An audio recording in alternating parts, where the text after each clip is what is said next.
ውድ ምእመናን በዛሬ ቆይታችን ላይ እስልምና ለሰው ልጅ የሰጠውን ክብር እናወሳለን።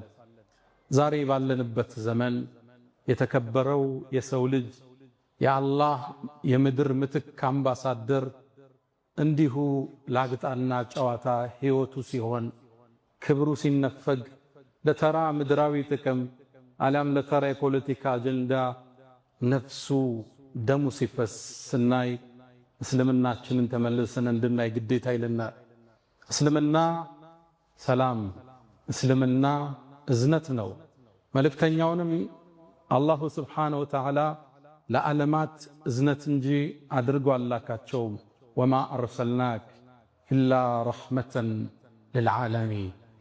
ታዲያ ዛሬ የሰው ልጅ ደም ረክሶ በየቦታው ሲወድቅ አንዴ በሰሜን አንዴ በደቡብ ስናይ እስልምና የሰው ልጅ ክብር ማውሳት ግድ ይለናል።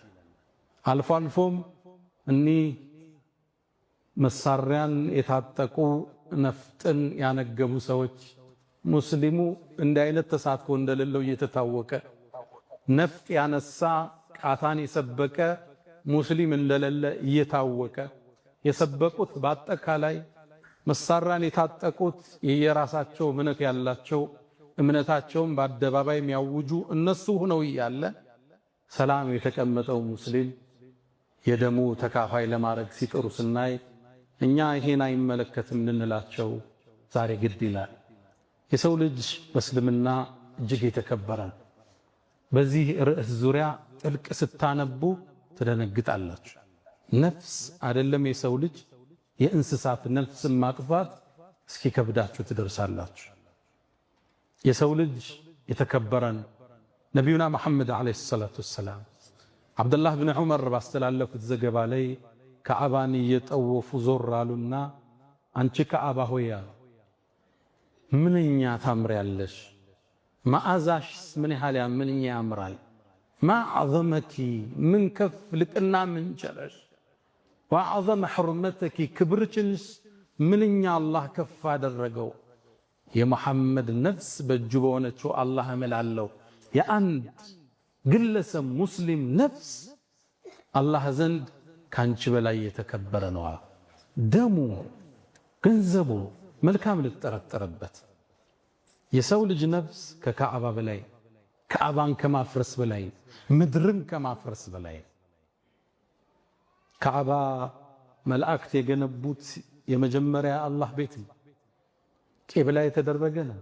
ከዛም በኋላ ኢብራሂምና ልጃቸው ገንብተውታል። ከዛ ቤት የበለጠ ክብር አንድ የሰው ልጅ አለ። የሰው ልጅ ትልቅን ክብር የተቸረው ነፍሱ እንዳትገደል ትልቅ ዋስትና የሰጠ ቢኖር እስልምና ብቻ። እንደምታውቁት በሰው ልጅ የህይወት ጅማሮ ላይ መጀመሪያ የተፈጠረው ወንጀል ነፍስን ማጥፋት ነው። ከአደም ልጆች ውስጥ ሃቢልና ቃቢል የሚባባሉ ወንድሙን ካላጠቃው ብሎ ተነሳ። መሃላቸው ላይ በተፈጠረ አለመግባባት ቃቢል ሃቢልን ገደል። ቃቢል ቃቲል ብላችሁ ያዙት፣ ቃፍና ቃፍ ገደለው።